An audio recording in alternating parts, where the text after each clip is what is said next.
My wife secretly drained our savings for her sister's wedding. You could just work overtime, she said. I replied, actually, I can't. Then I quit my high-stress job to start a small garden business. Her meltdown when the credit card bill arrived. Original post. I, 36 male, discovered 3 months ago that my wife, 34, had been systematically transferring money from our savings account to fund her sister's wedding. Not talking a few $100 here, $23,000. Our entire emergency fund gone. Found out the stupidest way possible. Was reviewing our taxes, needed the savings account statement, and noticed the balance was basically zero. We'd had almost $25,000 in there. Started going through transactions, and there they were, transfers every week for the past 4 months to my sister-in-law's account. $500 here, $800 there, one massive $4,000 drop. Confronted my wife that night. She was in the kitchen meal prepping like nothing was wrong. Hey, so I was looking at her savings account. She barely glanced up from her chicken breast. Okay, it's empty. She froze for like 2 seconds, then went back to cooking. Oh, yeah, my sister needed help with the wedding. The casual tone, like she'd borrowed my Netflix password, not our entire safety net. You gave her $23,000 without asking me. She's my sister. The wedding's in 2 months. They needed a venue deposit, catering, dress alterations, flowers. You know how expensive weddings are. I know how expensive having zero emergency savings is. She put down her knife, turned to me with this annoyed look. We could just rebuild it. You make good money. Work some overtime, pick up extra projects. We'll be fine. I stared at her. Work overtime? I'm already doing 60-hour weeks at minimum. So do 70. Other husbands do it. My brother-in-law works 2 jobs to support my sister. Your brother-in-law makes $15 an hour at a warehouse. I'm a project manager, making 6 figures under constant deadlines and stress. She rolled her eyes. Oh, please, you sit at a desk all day. It's not like you're doing manual labor. Just stay an extra hour or 2. Problem solved. That's when something in me just clicked. This woman, who I'd been married to for 8 years, genuinely believed my job was easy. Believed I could just work more to replace money she'd stolen. Because yeah, taking money without permission is stealing, spouse or not. I was already burned out. Had been for a year. My boss was a nightmare. Deadlines were impossible. I'd started having chest pains for stress. Been thinking about making a change, but the salary was too good to walk away from. Except now my wife had just removed my biggest reason for staying, our savings cushion. Actually, I said super calmly, I can't work overtime. Why not? Because I'm quitting. Her face was priceless. Excuse me, I'm done. Been thinking about it for months. You just made the decision easier. You can't quit. How'll we pay the mortgage? The car payments? My credit cards? Probably should have thought about that before spending our emergency fund on your sister's party. She started yelling then. How dare I make this decision without consulting her? How selfish I was being. How her sister deserved a nice wedding after everything she'd been through. Spoiler. Her sister's hardship was breaking up with one guy and immediately getting engaged to another one 3 months later. I let her rant. Then I went to the spare bedroom and started looking up business licenses. Update 1, 3 weeks later. So I actually did it. Put in my 2 weeks notice at work. My boss tried the whole, "we'll miss you" speech while looking visibly relieved he wouldn't have to deal with my burnout anymore. My wife's reaction went through stages. Stage 1, denial. You're not serious. You'll change your mind. Stage 2, anger. You're sabotaging our life. Stage 3, bargaining. Okay, fine. I'm sorry about the money. Just keep your job and we'll figure it out. Stage 4, more anger. My family thinks you're being abusive. Financial abuse is real. Never hit acceptance. Still hasn't, actually. The garden business thing isn't as random as it sounds. My grandfather owned a plant nursery, taught me everything about growing stuff before he died. I've been doing it as a hobby for years. Vegetables, herbs, some flowers. Neighbors would buy from me. Friends would request custom planters. Always thought it'd be cool to do it full time, but the money was never there. Well, now the money definitely wasn't there, so might as well risk it. Use my last paycheck plus some savings I had in a separate account my wife didn't know about. Yeah, Learned that lesson early from my parents' divorce to buy commercial-grade greenhouse panels, seeds and starter plants in bulk, soil, fertilizer pots, basic website and business cards, permits and licenses. Set everything up in our backyard and rented a small plot from a community garden that was willing to let me sell from their farmer's market booth on weekends. My wife lost her mind when the greenhouse arrived. What is that? My business. You're growing plants? For money? Are you having a midlife crisis? Nope. Just starting over. This is insane. You made 6 figures. Now you're going to sell tomatoes. Heirloom tomatoes. Also herbs, microgreens, edible flowers. There's actually decent money in specialty produce. This is ridiculous. What happened to the man I married? He got tired of funding weddings he wasn't invited to. She wasn't invited either, by the way. Her sister's wedding was intimate family only, which apparently meant her side of the family only. My wife was just a bridesmaid, not even maid of honor. That honor went to the bride's work friend. But sure, let's drain our savings for it. The first month was rough financially. My income went from steady 6 figures to basically nothing while I got things established. My wife's job as a part-time dental hygienist brought in maybe $2,000 a month. Mortgage was $2,400. Her solution? Just go back to your old job. My solution? Cashed out my 401k. Yeah, took the penalty. Worth it to not hear her complain. But here's where it got interesting. The credit card bills started arriving. See, my wife had a credit card in her name that I was an authorized user on. We'd set it up years ago for travel rewards. She'd been using it to cover the shortfall in our regular expenses now that my income had dropped.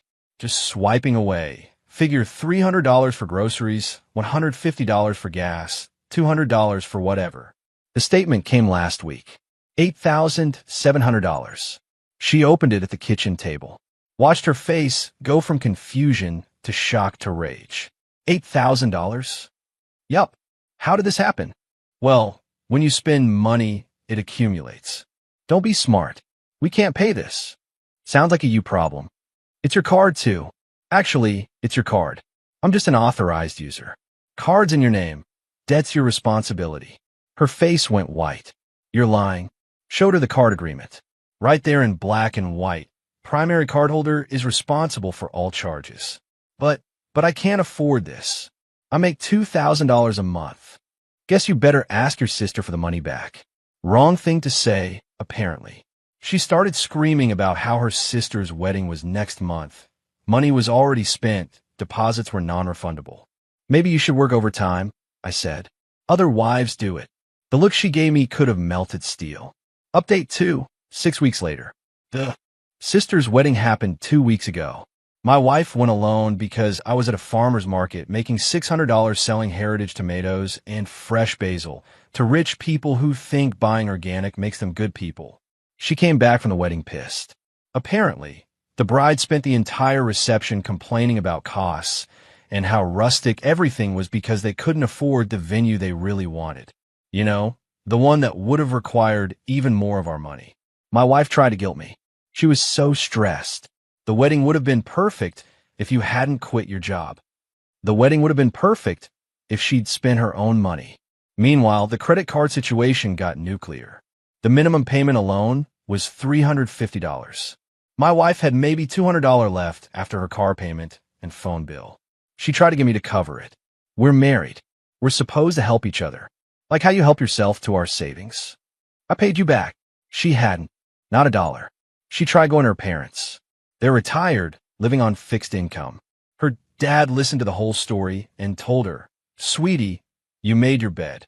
Her mom was more sympathetic, but couldn't help financially. Did offer this gem, though. Maybe if you'd been a better wife, he wouldn't have quit. That caused a whole family fight I heard about secondhand. Her sister, the bride, called me personally. "You're destroying my sister's credit because you're having some kind of breakdown. Your sister destroyed her own credit by spending money she didn't have on your wedding. She was being a good sister, and I was being a good husband until she stole from me. It's not stealing if you're married." I hung up, but the real chaos started when my wife tried to get a personal loan to pay off the credit card. Got denied. Tried 3 different banks. All denials. Turns out when you make $24,000 a year and have $8,700 in credit card debt, banks aren't super eager to help. She came home crying, which honestly made me feel bad for about 5 seconds. Then she said, "This is your fault. If you just kept your job, none of this would be happening. If you just not stolen $23,000, I'd still have my job. I didn't steal. I borrowed without asking. That's stealing." She threw a plate at the wall. It shattered. Then she locked herself in our bedroom.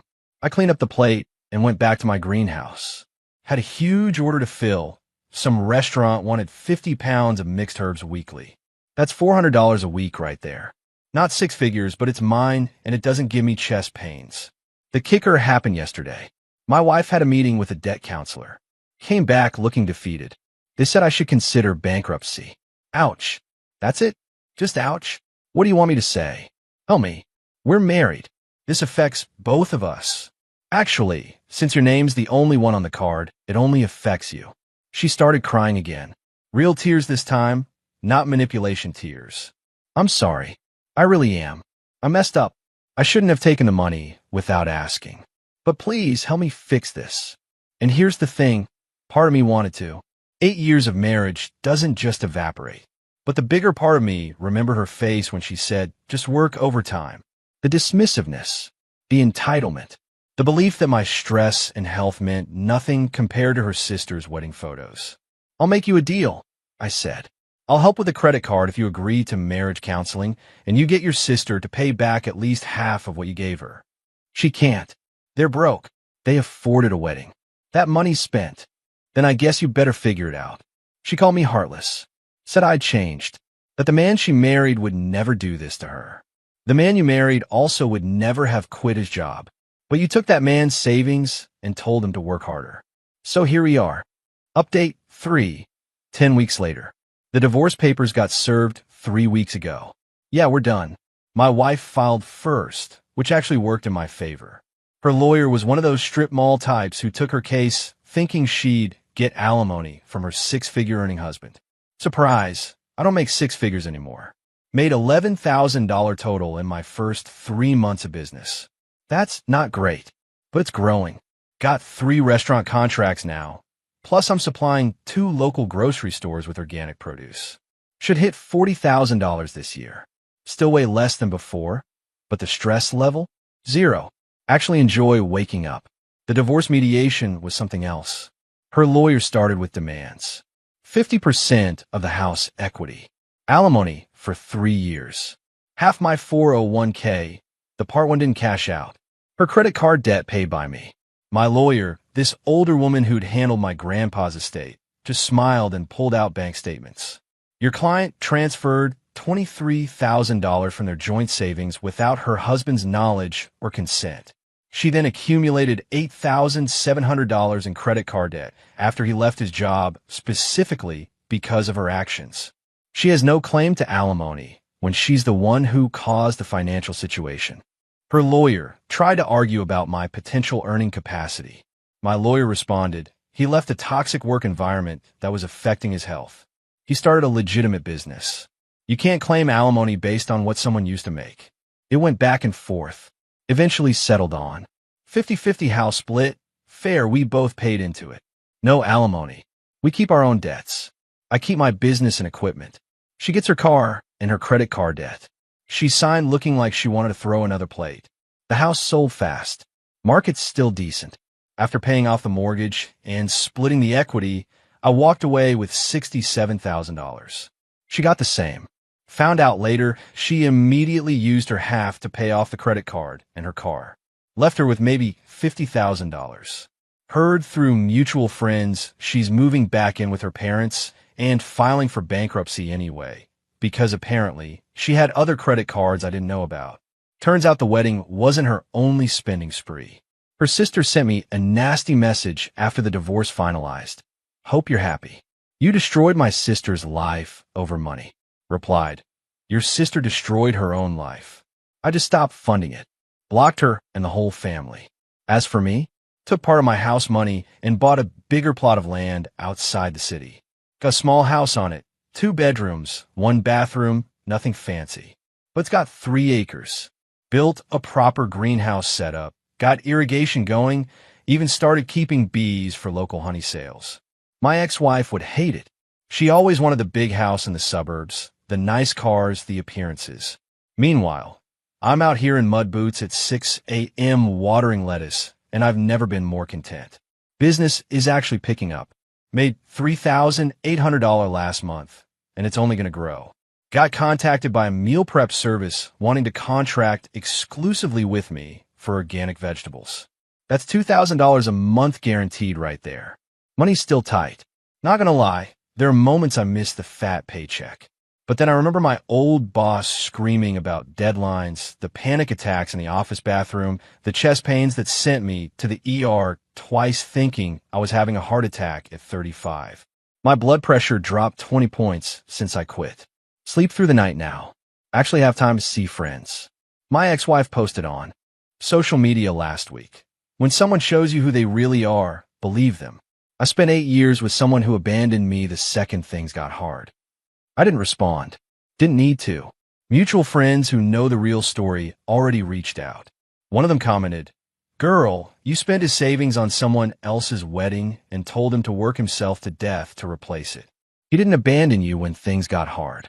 He left when you made things impossible." She deleted the post an hour later. Got a message from my ex-mother-in-law yesterday. "I know you probably don't want to hear from us, but I wanted to say I'm sorry for how things ended. My daughter made poor choices, and I should have said something when I saw what was happening. I hope you're doing well." That was unexpected. Replied, "Thank you. I appreciate that. I hope she figures things out." Her sister got divorced 6 months after her wedding, by the way. Apparently, all that money bought them 3 months of marital bliss before they realized they actually hated each other. Guess the marriage wasn't the problem, they were. My ex-wife tried to use that as proof that the wedding money was wasted and I should help her. Through a mutual friend, not directly. I told the friend to tell her that ship sailed when she filed for divorce. Last I heard, she's working full-time now at a dental office and living in her parents' basement. Driving a used car she bought with what was left of her house money. Dating some guy she met on an app who also lives with his parents. Meanwhile, I'm sitting on my porch drinking coffee I made from beans I traded my honey for with a local roaster. Watching the sun rise over my vegetable rows. Got dirt under my fingernails and peace in my head. People ask if I regret leaving my career. Honestly, some days. Usually the days when my truck breaks down or equipment needs replacing and money's tight. But then I remember being on blood pressure medication at 35. Remember the panic attacks. Remember my wife's face when she said, "Just work overtime," like my health and sanity were nothing compared to her sister's party. And I remember thinking, there's got to be more to life than killing myself to fund other people's dreams while mine die in a cubicle. Turns out there is. It's smaller, quieter, and pays way less. But it's mine, and nobody can take it from me or tell me to just work harder to replace it when they mess up. The garden business isn't making me rich, but it's keeping me fed, housed, and sane. That's more than enough. My ex-wife wanted the life where money solved everything. I wanted the life where money wasn't everything. Took her draining our savings for me to figure out which one I'd rather have. Best $23,000 she ever spent, honestly. Just not in the way she intended.